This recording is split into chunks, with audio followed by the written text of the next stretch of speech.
They showed up with luggage, a fruit basket, and a receipt printed in Comic Sans. Said my house was sold while I was away. Said the HOA president signed the deal. Said I was trespassing in my own living room. That was the moment I knew suburban hell wasn't just a metaphor. It was a bureaucratic purgatory dressed in beige siding and block font bylaws. I'd only been gone 2 weeks. Business trip. Left my plants watered, mail held, everything locked. Came back, driveway occupied, front door wide open, and a pair of strangers measuring my hallway for feng shui potential. When I asked what the hell they were doing, they smiled like I was the weird one. Said they'd bought the place. Said it was all in the paperwork. The woman offered me a cookie from the fruit basket, like I was an overworked realtor. The man held out a wrinkled document. Here's the sale agreement. Karen said it was a cash-only neighborhood. Karen, president of the HOA for 7 years. Drives a golf cart despite the neighborhood being fully paved. Wears a name tag at barbecues like she's hosting a summit. She once fined a neighbor for excessive wind chimes. I called the police. Naturally. They arrived, took one look at the paper, nodded like it was gospel. I showed them my deed, mortgage statements, even the Wi-Fi bill. But all it took was one of the buyers to say, "She sold it to us. Isn't she your boss or something?" And the cops hesitated like I was the one overstepping. Karen showed up 10 minutes later, smiling with that patented HOA smirk that says, "I don't own you, but I'll fine you anyway." She had a clipboard. Of course she did. "I'm sorry," she said like it was a customer service script.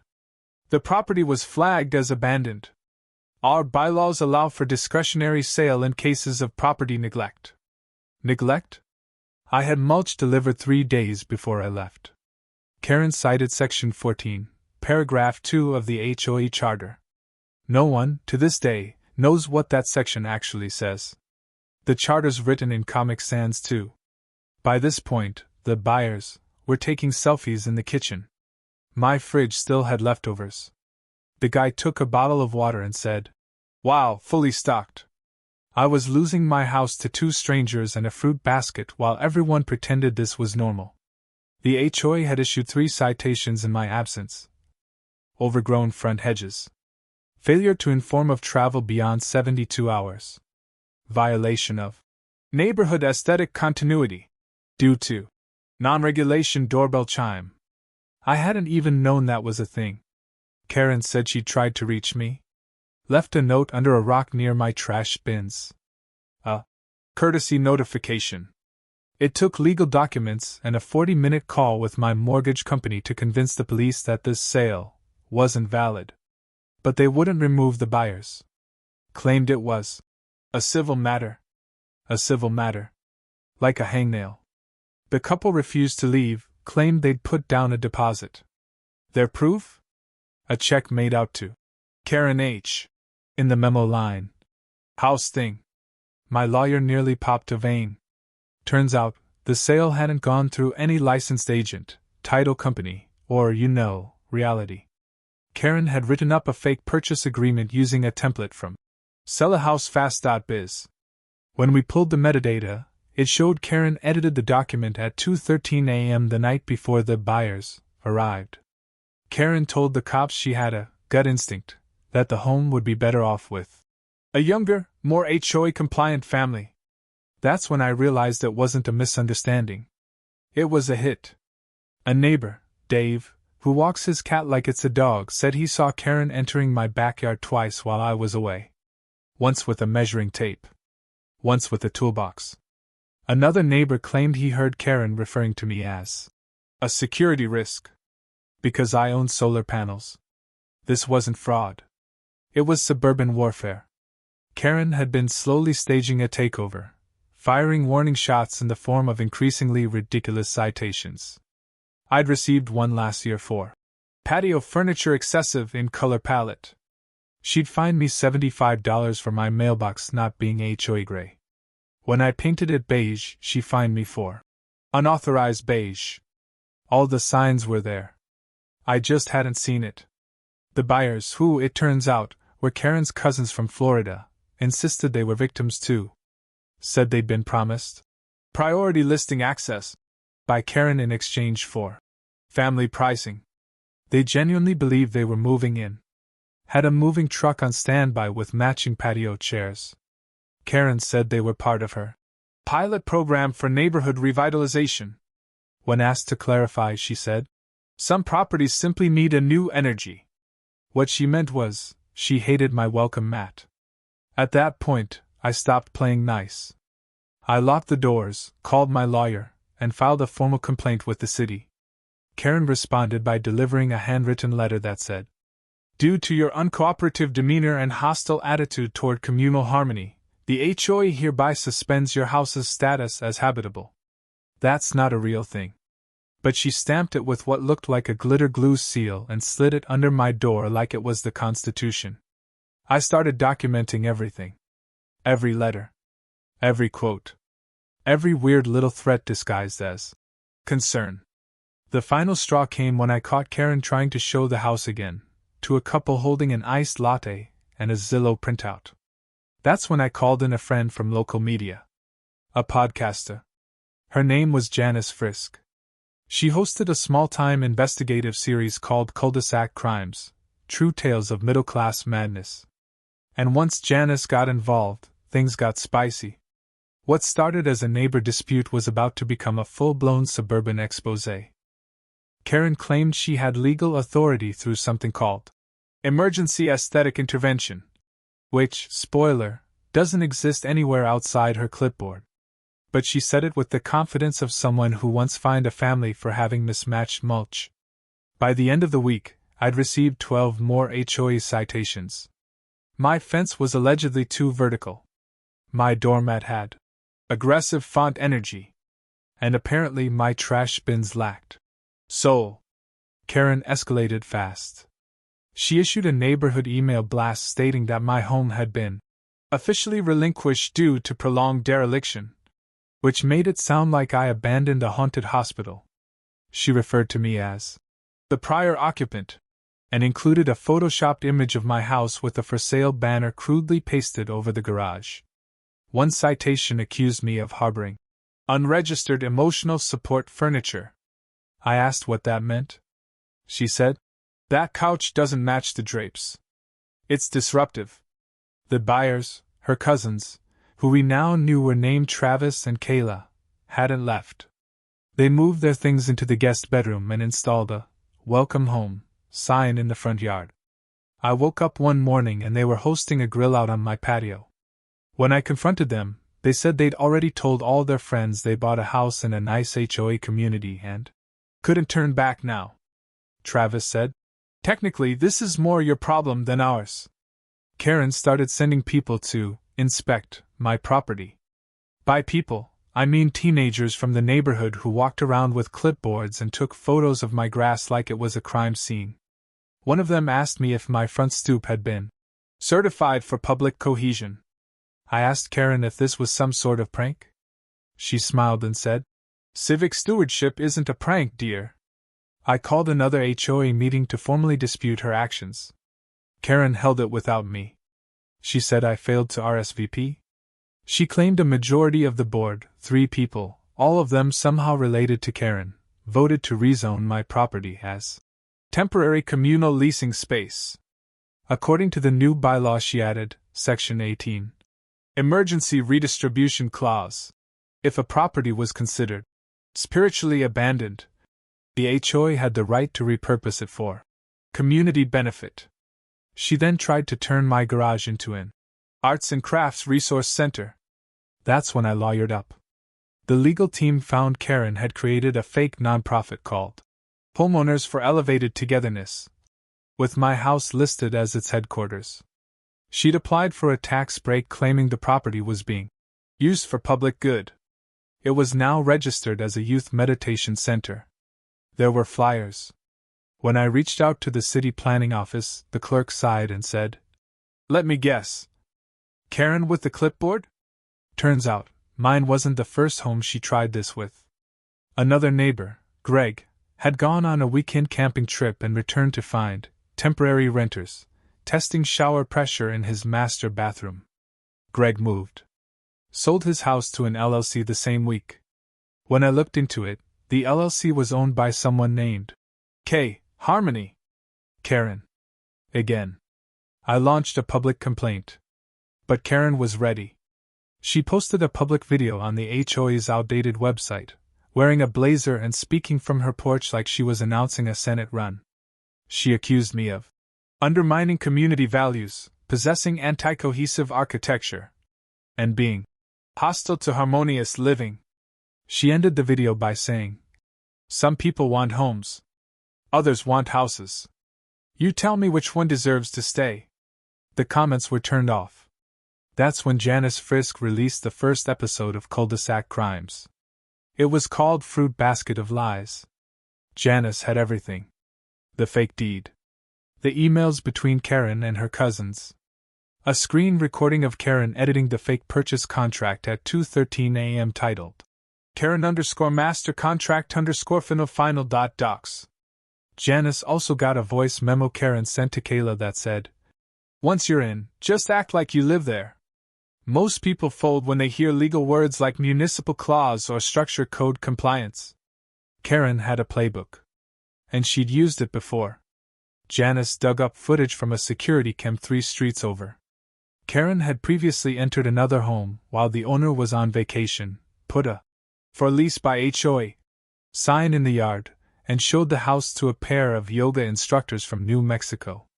She told them the owner fled during a landscaping scandal. Everything about this woman was 2 inches deep and dangerously convincing.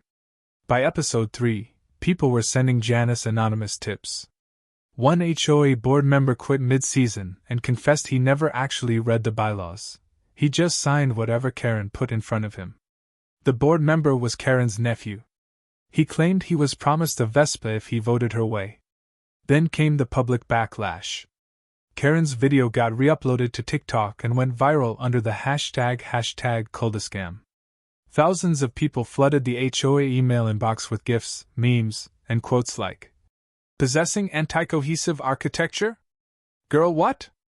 A neighbor painted their garage door with "Home Sweet Not for Sale" in red. Another made yard signs that said, "Karen doesn't live here," and planted them around the block. My house became a tourist attraction. People drove by to take photos. Some offered support. Some offered to buy it. For real this time. Karen issued a cease and desist. She claimed the viral attention was undermining the sanctity of the HOA structure. A teenager responded with a TikTok remix of her video where her sanctity quote was auto-tuned over trap beats. She went full damage control, filed a restraining order against Janice, sent letters to podcast sponsors accusing her of slanderous ambience, and started citing residents for digital littering. Meanwhile, Janice was preparing the next episode, one that would finally lay out everything: the fraud, the forged signatures, the tax scheme, the cousin buyers, and the real reason Karen targeted me. She hated my solar panels because they reflected into her bird bath. It was always personal. And now, it was very, very public. Karen denied everything. On record, off record, sideways through her lawyer, who, by the way, was her Zumba instructor.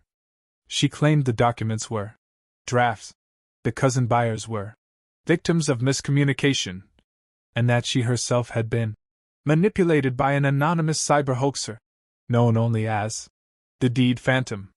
But forensic analysis said otherwise.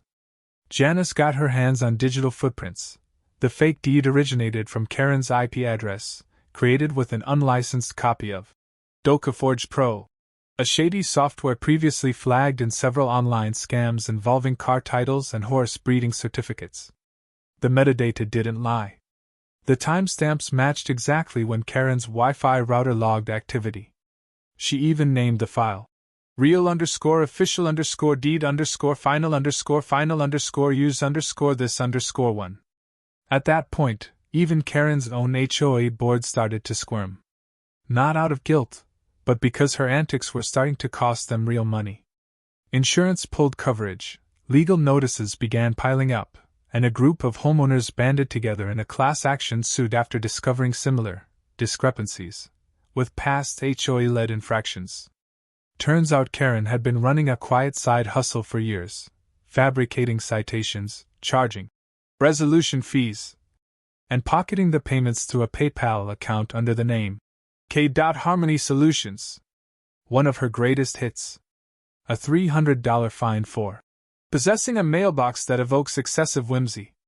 Another homeowner was fined $50 for running in a manner inconsistent with community grace. I wasn't even the first. Just the loudest.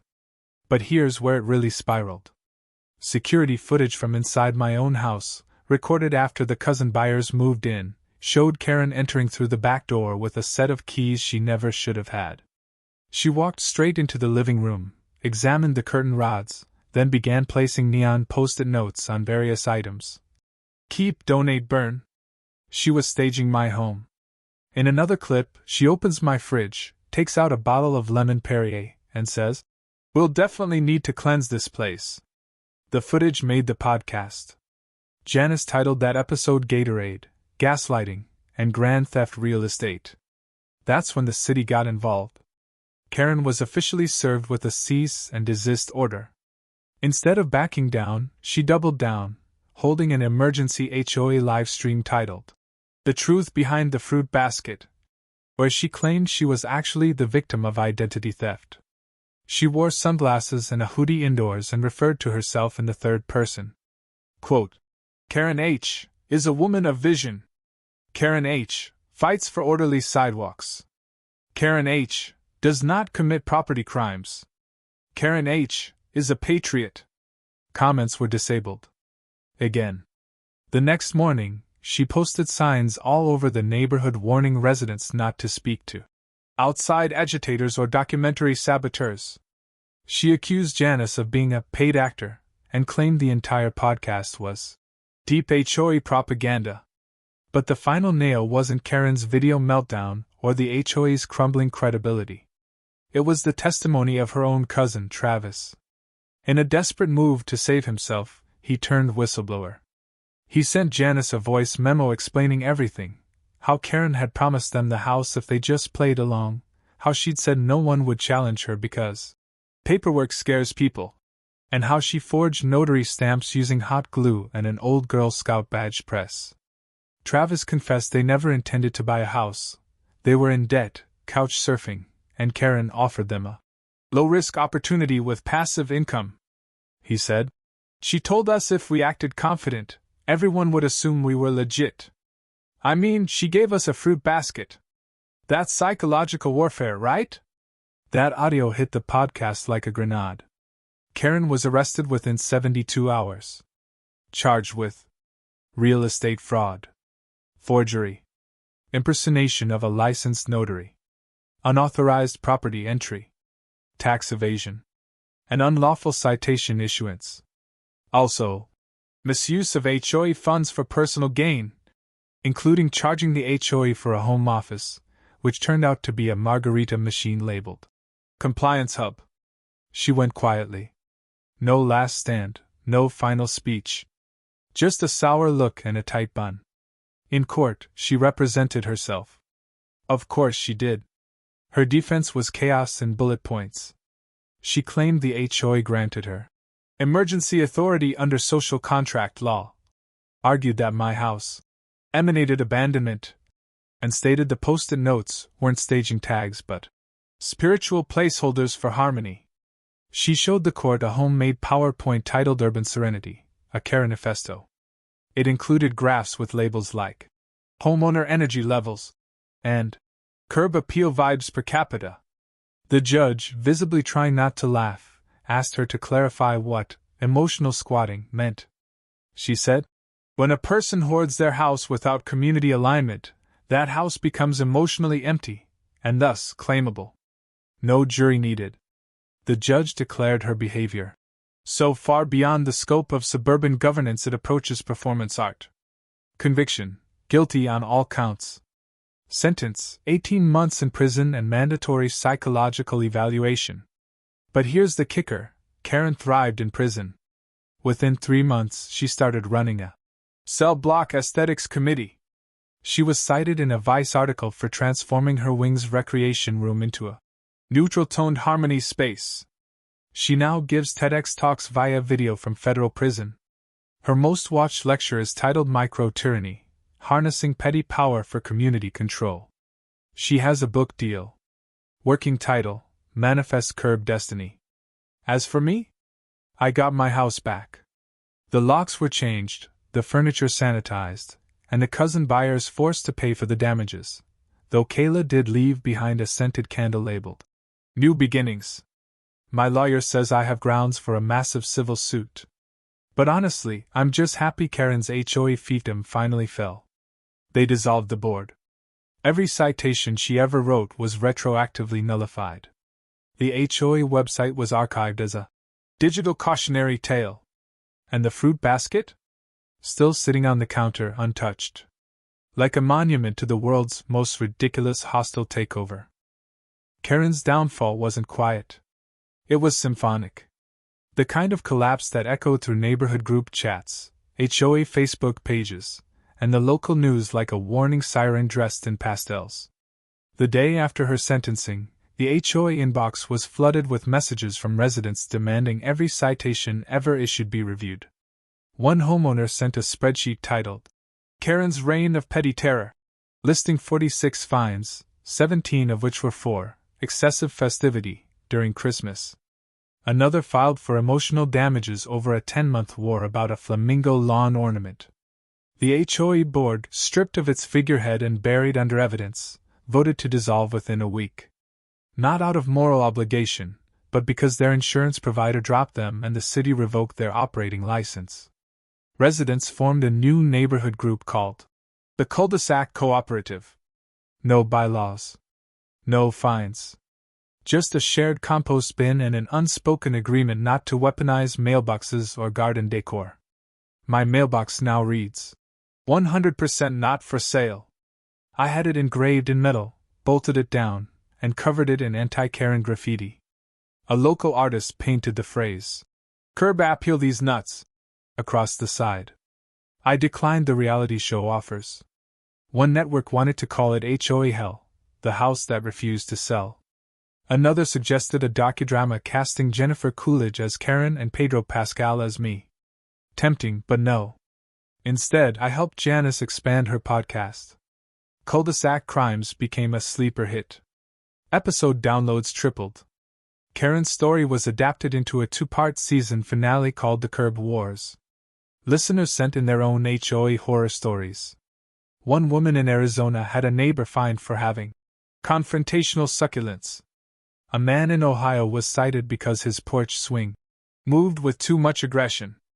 It was like we had all been waiting for someone to finally say it. HOAs had gone too far. And Karen had just been the suburban warlord with the clipboard to prove it. As for Karen, prison didn't break her. It rebranded her.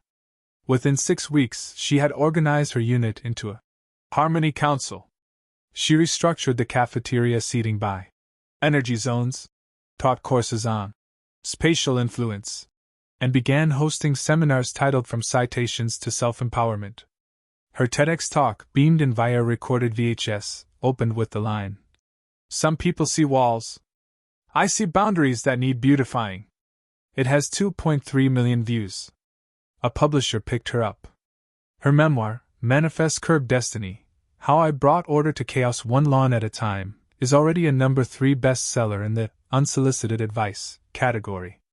The book includes chapters like Feng Shui for Fences and Gaslighting Isn't Just a Tool, It's an Art. She's gained a following. There's fan art, t-shirts, a subreddit. But her parole hearing didn't go so well. When asked if she had any regrets, she said, "Only that I wasn't allowed to repaint his shutters." Denied. Sam, me, I've moved on, but I'll never forget the feeling of being evicted from my own life with nothing but my house key and a cancelled Amazon order. Sometimes, I still get HOA mail addressed to Karen Harmony. I return it with a sticky note that says, "Addressee convicted. Try federal." Travis and Kayla fled back to Florida. Their fruit basket stayed behind, untouched, slightly shriveled, still perched on my counter like an exhibit in a suburban museum. I keep it there to remind myself what unchecked clipboard power looks like. The neighborhood? Different now. Quiet in a good way. No more compliance walks. No more lawn tape measures or doorbell chime citations. Kids play outside again without being reported for. Reckless joy. Greg, the neighbor who left after his own run-in with Karen, sent me a postcard. Still in therapy. But at least my grill is free. The city eventually sent a letter of apology, not legally binding, but nicely worded.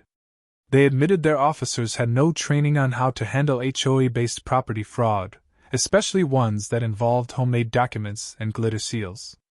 They've since started a training module called Recognizing Fox Authority Figures. Karen is slide 3. The local news did a follow-up special. The segment was called From Fine to Felon, The Rise and Fall of HOA Karen.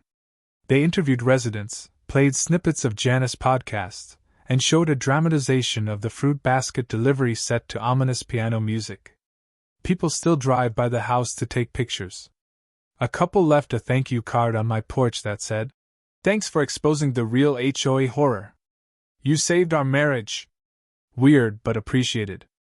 Every so often, I receive strange letters from Karen's prison, Harmony Council. Usually updates on her latest campaigns, like her push to eliminate negative chi bunk beds. I forward them to Janice. She's making a bonus episode called Cell Block Serenity, Karen's Redemption or Rebrand. Spoiler, it's definitely a rebrand. The moral of the story isn't just about HOAs or Karen or fake fruit baskets. It's about what happens when one person gets too much unchecked power in a neighborhood designed to be equal.